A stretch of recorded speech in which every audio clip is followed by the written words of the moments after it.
doing? Welcome back. My name is Patrick Michael Strange, and you have tuned in to Flashback Comics New Release Wednesday for August 14th, 2013. Let's do what you're here for. Let's talk about those new books. Here we go. We have from Marvel Comics, Infinity, Part 1. Wolverine, number 8. Animal Man, Annual, number 2. Halo Initiation, number 1. World's Finest, number 15. Daredevil, number 29. Secret Avengers, number 7. Ultimate Comics X-Men, number 30. Archer and Armstrong, number 12 from Valiant Comics, and we have two great covers for that particular issue. We have Adventure Time 2013 Summer Special, number 1. We have Adventure Time Candy Capers, number 2, with two great variant covers for that issue as well. From DC Comics, we have Constantine, number 6. Fearless Defenders, number 8. Deja Thoris and the Green Men of Mars from Dynamite, number 5. We have The Shadow, Green Hornet, Dark Knights, number 2. Smallville Season 11, number 16. Deadpool, number 14. Batman, number 23.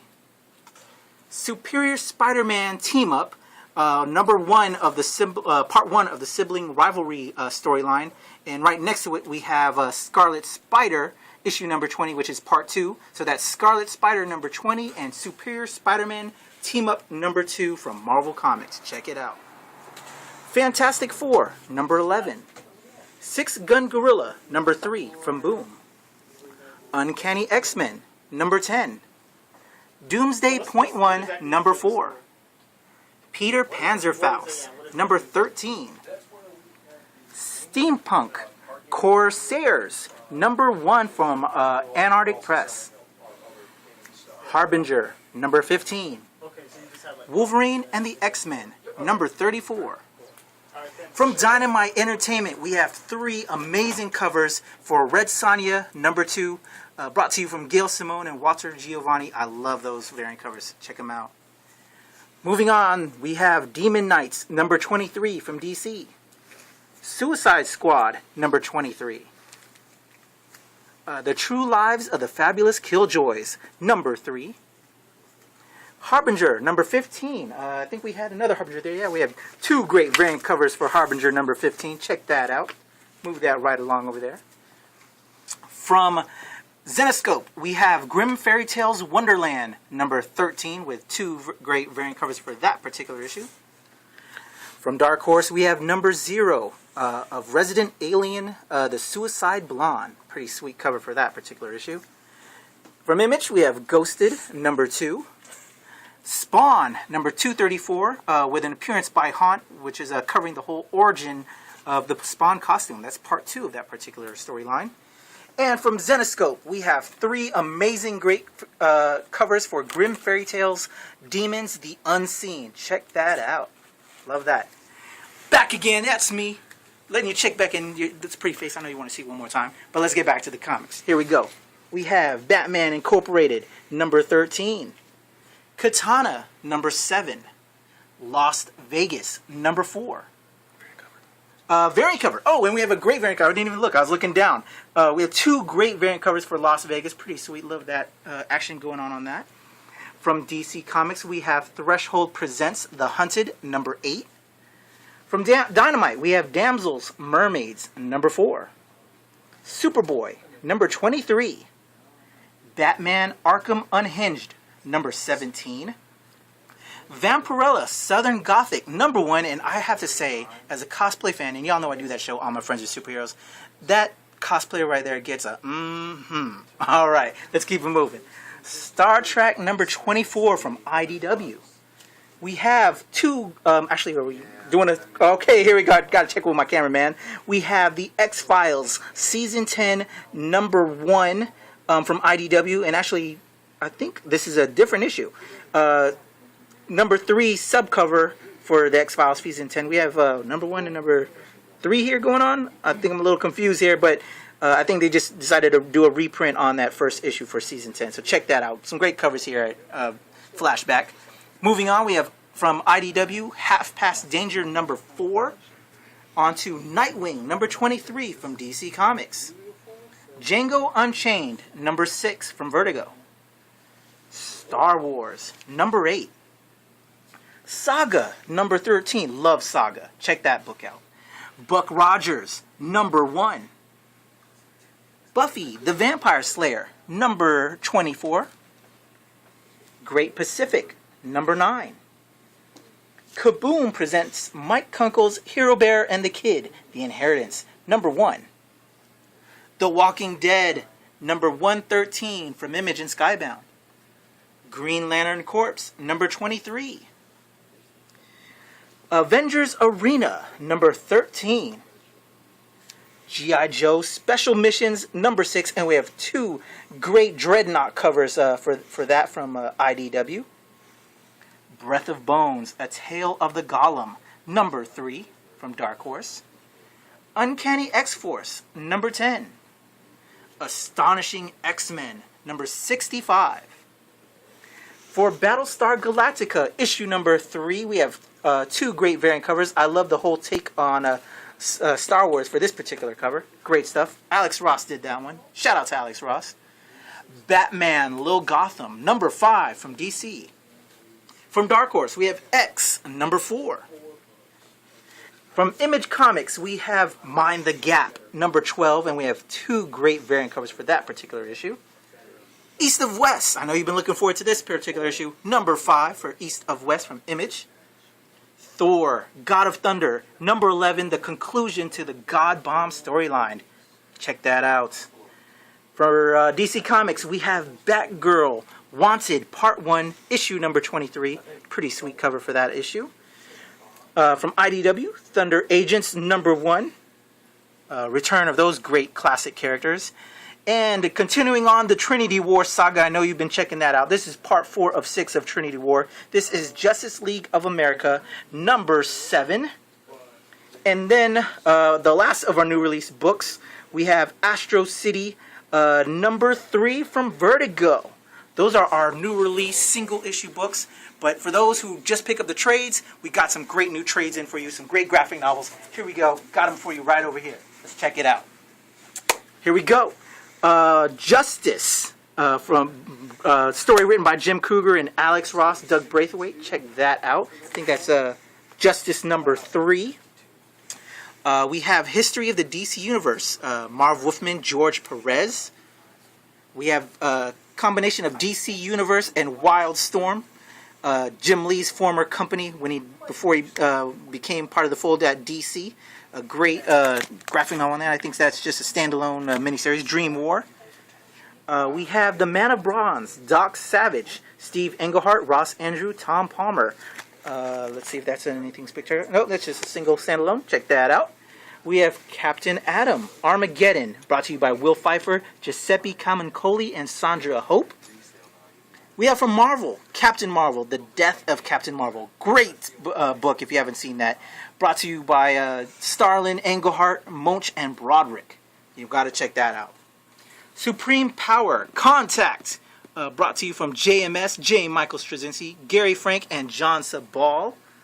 Moving down to Batman, The Wrath from DC Comics. On to Batman Nightfall, Part 1, Broken Bat. Up to Supreme Power, Hyperion, another great book from JMS, Dan Jurgens and Klaus Janson. On to the original Encyclopedia of Comic Book Heroes, Volume 1, Heroes from DC Comics, featuring our favorite guy, Batman, the Dark Knight. Down to Batman No Man's Land, Volume 5 from DC Comics. And last but not least, the latest trade we got in, Infinite Crisis Aftermath, The Battle for Bloodhaven, by Justin Gray, Jimmy Palmiotti, and Dan Jurgens. Those are our latest graphic novel trades in stock. We know you've been clamoring for it. We try to get more and more books. I know some of those are some older stories, but people have been picking up. We got to bring them in because the readers want them. We get them for you here at Flashback. So, as you know, we right about this time, as soon as I'm done with that, I got to bring in my wingman. So, last but not least, here we go. Troy David Phillips. Here he is. How's it going? What's going on, brother? Not a whole lot. It's Patrick Michael Strange. We had a little conversation just a couple of days ago. We did. I wanted to just take a second here. I know it's New Book Wednesday, but I wanted to. This is a classic. X-Men 173. It features Wolverine and Rogue. It ties into the Japan story, actually, following the Wolverine miniseries where Wolverine's in Japan. Yes. And he battles Silver Samurai. But the artwork is by Paul M. Smith. He's got the same initials you got. And I wanted to say, hey, remember that guy? We were talking and you couldn't remember the artist. So I wanted to pop this. It was like, remember that? I know. I do know who Paul M. Smith is, and there's a subtle in joke in there, but I'm not going to spotlight it because this guy already knows, and he's got me good. Great book. If you saw the Wolverine movie, you definitely should check it out. And I want to see a cosplayer pimp out that Rogue costume. It's probably fairly easy to do because you all know. So plug to my show, All My Friends Are Superheroes. I'd like to see that when I come out there for the conventions and I come talk to y'all about your cool costumes. I think a lot of people probably forgot when Rogue made her first appearance that those white streaks, it was 2 streaks. They ran down the sides of her hair instead of down the middle. Yeah. She was much nastier and much more aggressive. She was a little bit more aggressive. When she appeared in Dazzler, she was pretty mean to Dazzler. She was, definitely, and her appearance in ROM, she was kind of rough edge too. It's not really until you get into the X-Men 171 and beyond you start to see the character as much more vulnerable. But moving off of vulnerable, I know that we're going to compare your picks to my picks, as we always do about course, this time. My picks are the superior picks. Whatever. Let's hit them up, brother. Okay, I'm going to jump right over here. Switch. Hey. All right. Okay, to start with. Book 3 of Astro City. Astro City 3. This is people who remember the Kurt Busiek storyline from before. Stuff. Very good. It's been described to me as a comic for people that love superheroes. Yes, sir. By a guy who very much loves his superheroes. Definitely. I find the characters to be very engaging. The cover is, Alex Ross, man. Let's hit that cover one more time. Yeah. He's a legend. Is Alex Ross physically capable of bad work? I mean, can that happen, or does he get physically ill whenever something just isn't good?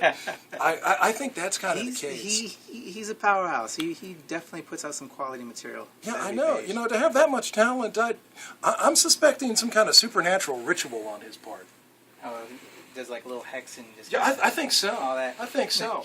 Now, from Astro City, I segue right into... I can't wait to talk about this book. All right. Thunder Agents from IDW. Well, fill us in. I'm uninitiated. I know it's a classic group. I remember there being other Thunder Agents books throughout the years. And now IDW is bringing it back. Tell me why. Why should they? What should we care about Thunder Agents? Well, I will. I'll tell you. The Thunder Agents were done by classic comic artist Wally Wood back in the 1960s. I do know Wally Wood. The Thunder Agents were. It was a double-sized book. It was, comic for a quarter. It was bigger than most of your other books at the time, which ironically might have hurt its sales. When other comics were going for 12 cents, this one was going for 25. Wally introduced a series of characters. They were part of a United Nations superpowered law enforcement. And in order to not get bored with the characters, Wally Wood would do spotlight stories. There'd be one story featuring 3 or 4 of the characters, but then there'd be a No Man story, a Dynamo story, a Raven story, a Lightning story, just so he could draw different characters in shorter page features. The book kind of lapsed after a while, and characters were picked up in the public domain. There were They were actually called Wally Wood's Thunder Agents in the mid-1980s. A couple of attempts to bring them back, and none of those attempts have really keyed off. Sometimes people try to bring the originals back. Sometimes people try to sort of relaunch them as a modern idea, put a different spin on it. Nothing's really clicked, but I think IDW might have a little bit better luck than most with their presentation thus far. Now, it spotlights the main Thunder Agent Dynamo on the cover. His name was Len Brown. Not related in any way to any living person, but there was a Len Brown in comics at the time, and I think there was a kind of an in-joke that maybe this somewhat slower-witted strong guy was somehow a parody of Len Brown. In any event, I think this is going to be a pretty entertaining read. I think this this is gravitating toward the top of my reading pile. If I'm choosing between Justice League and the Avengers and Thunder Agents, we already know Justice League and Avengers. What makes it different than those other two books? Well, you have a very different chemistry of personalities. You more humanizing elements, and of course, in the classic days, you had Wally Wood's artwork, and that was, what's not to love about Wally Wood's artwork. In this case, though, I think you're looking at characters who they're built on archetypes. Len Brown as Dynamo is the strong, invulnerable guy, but he's not, that sort of iconic type. He definitely has more feet of clay. He has human foibles. The same goes for Lightning, for Menthor, for No Man. There was other female protagonists that Wally Wood introduced. The Iron Maiden. Okay. Rusty was her real nickname. And I'm sure that was some kind of play on the armored outfit that she actually wore. Okay. But the way the characters interacted with each other, even, with Stan Lee's groundbreaking in the Fantastic Four, the dysfunctional family, the Thunder Agents also had that kind of internal friction in their group. So I think you're going to find something offered different than what the Justice League or what the Avengers has to offer. Okay. Both really good books. Also a smaller cast of characters. So a little more intimate, a little easier to get into, and I'm pretty positive that IDW is going to follow the trend of making it familiar for older readers, while at the same time accessible for newer readers. And fresh. So for a guy like me or our viewers out there. But Okay. Mr. Strange here is an industry insider, so nothing is inaccessible for him. He's got the backstage all-access pass. Don't believe a word he's saying. After-hours parties. Yeah. You have Jack Kirby's remains in your closet, don't you? Here he goes. That would be sacrilegious, man. That would not be good. You're going to have a lot of evil fans trying to hunt me down. Oh, well, only the evil ones, though. Okay. Hey, we Flashbackers, we don't have any evil fans. All of our fans are good people. Okay. So, good people. You want to come to this one now. The Trinity War saga is continuing. Yes, Justice League of America, Trinity War Part 4 of 6. Does that cover open up? Oh, no, it's just... Oh, so it must be connected cover. Well, all of them connect. Yes, they make a picture. But you knew that. That's pretty good. You knew that. You showed them that... I got part 2 over here, part 3. Let's... No. Oh, you're bringing the interior. You're showing them the interior. I'm showing some interior. You're giving away the good stuff, man. Oh, look at you. Always calling me out for showing the good stuff. Well, that's because you like to spoil. Is it connected? Oh, maybe I'm wrong here. Well, no, I think it starts again. Part 1, Part 2, and Part 3, and then Part 4, Part 5, Part 6. Gotcha. So Trying yeah. to give you all those something. We're continuing the Trinity War. We are seeing the 3 leagues: the Justice League, which is our iconic superheroes; the Justice League of America, which is our government-controlled team, who are questioning the government for controlling them; and then we have the Justice League Dark, Constantine and Zatanna, Deadman. So we're seeing the more mysterious supernatural league, and they've been brought into contention. The Pandora spin-out has been pretty good. The Phantom Stranger, the Constantine, all very entertaining stuff. Actually, the tie-ins really do contribute to the story. They're not actually, I wouldn't go so far as to say that they're essential for understanding the story, but they do contribute something. They do add to it. So it's not just a marketing ploy here. There's so much story to tell. Jeff Johns has got so much creativity. Even 3 comics isn't enough for Jeff Johns' creativity. He's pushing his boundaries wide apart here. Now, so that's Astro City, Thunder Agents, and Justice League of America. I'm sure Mr. Strange here is going to show you some pretty good choices, but just not as good as mine. So he's all about the team books this week. I got some other stuff for you. Here we go, my picks that are going to blow this guy out the water. Let's show him what's up. First off, you loved Avengers. You loved, what was the whole crossover? The Age of Ultron. And now the next Avengers that we saw from San Diego is going to be Avengers Age of Ultron, the next big film. But the guy that you wanted to see at the end of Age, or the guy that you saw and fell in love with and want to know all about at the end of the last Avengers film was Thanos. And here we go. He's back. He's ready. He's ready to bring the pain. Infinity, Part 1 of 6. Written by the great Jonathan Hickman. Illustrated by Jimmy Chung, Mark Morales, Justin Ponzer. Just some good stuff. I know you want to see this. Thanos is in effect. Here he goes. It's going to be good. With Jimmy Chung on the pencils, Just look at it. Is that freaking Rom? Dude. They bringing back Rom, dude. Where have you been? I didn't know. I haven't been. See, you call me out trying to say I'm on the inside. I do know a little something, but I did not know they're being. I'm a fan of Rom. I just went really fanboy on y'all. I'm sure y'all heard that played back. I'm blown that they brought back Rom. I cannot believe. That's Rom for the uninitiated. He was a classic. He was a toy, wasn't he? Yes, Parker Brothers. And then they decided to do a comic book based on the figure, and they're freaking bringing it back. Get out of town! I'm excited. I really am excited right now. You're behind the scenes ROM history there. Parker Brothers got into the action figure market, and they wanted an LED toy because LED was the big thing at the time. I'm dating myself here. They cut corners, though, and they made the figure poorly articulated, and they didn't give you any enemies to fight. There was only the one figure. But Marvel came out with a comic to support the toy, and the comic was so good, it outlived the toy. And It was a good. it was awesome. I know for a long time Marvel couldn't actually do anything with the character Rom because of copyright issues, but they did focus on some of the other Space Knights. Yes. One of those other Space Knights, Icon, she was in the Annihilator series with Quasar and Gladiator and Ronan the Accuser and some of the other, the heavy hitters in the Marvel Universe. Silver Surfer was in the Annihilators too. I think one of the big things, though, also from what I recall about Rom, and when I started really learning about the creators behind my books, wasn't Rom created by Bill Mantlo, who was a writer at Marvel who died in like that tragic accident? He was like riding his bike and got hit, and he was on the creative team. I think he was one of the creators. On the book, not the Parker series, but the actual comic book. But I'm geeking out. Yeah. Check out Infinity.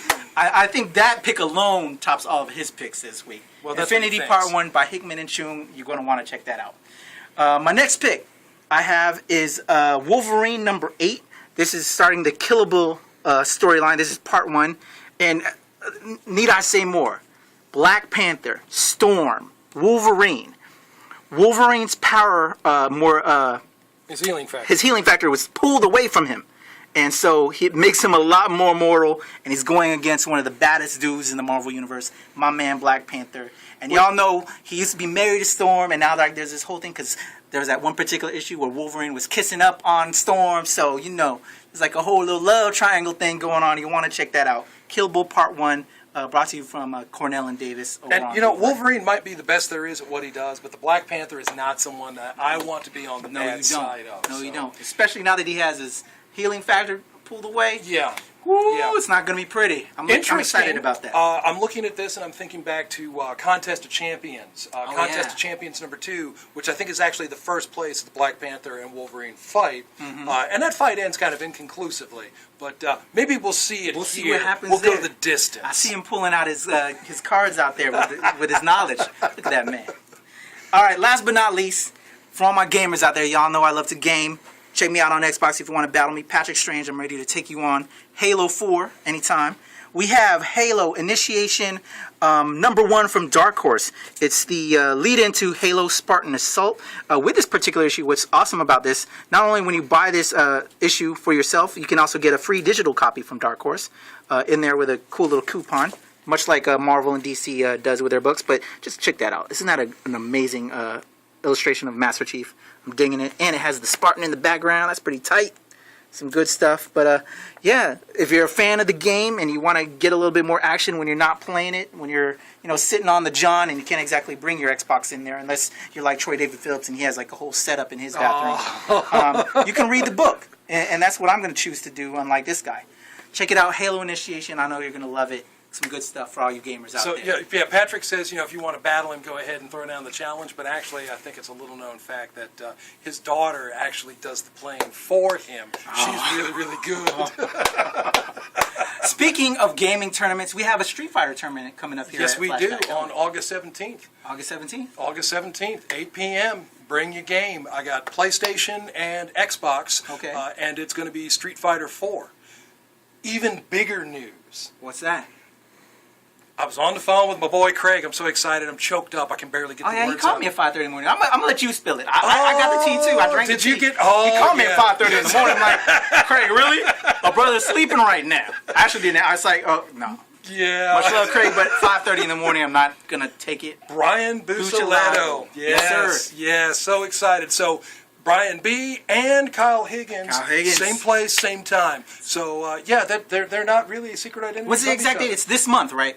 It is. It's the last week of August. It's that Monday. Let me look at my calendar real fast. All right. You're going to want to come to Flashback. You're going to want to come hang with us. We'll be taking the guys out, but we're going to have a great signing here at the store. Come bring your books in with Flash. Is from Kyle Higgins. Is that No. Flash is Brian Buccellato.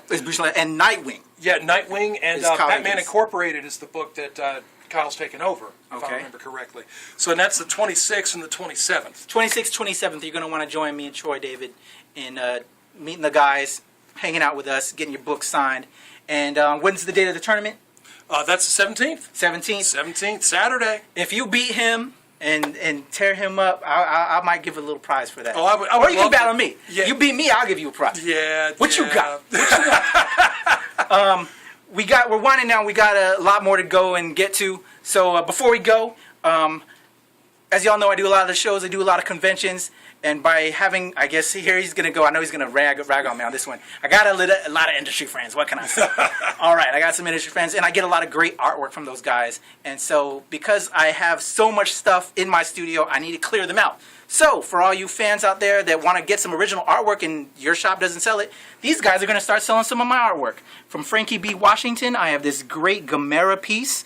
Did I say that right? Because I'm not the kaiju guy like you. Gamera, Guardian of the Universe. Guardians of the Universe. We have this Friend great of children everywhere. Gamera piece that I will have here with Troy David Phillips in the store. If you're interested in this piece and want to purchase it, come see Troy and he will let you know how much it is. And you can make me an offer and you might have this piece to then go to your house and have that be a shining star of your collection.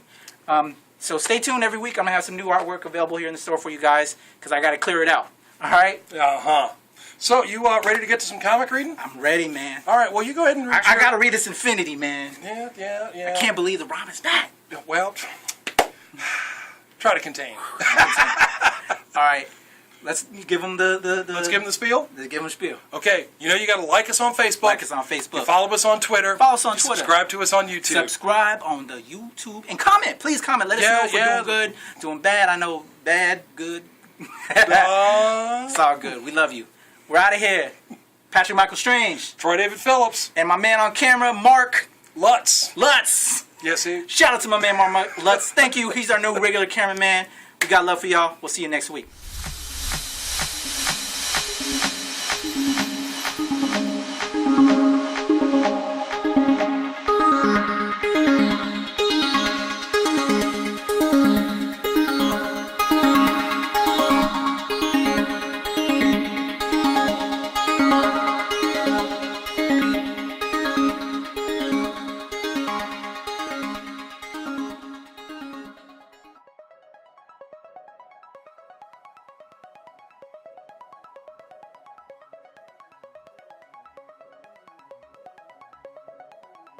My name is Eddie Newsom, and all my friends are superheroes.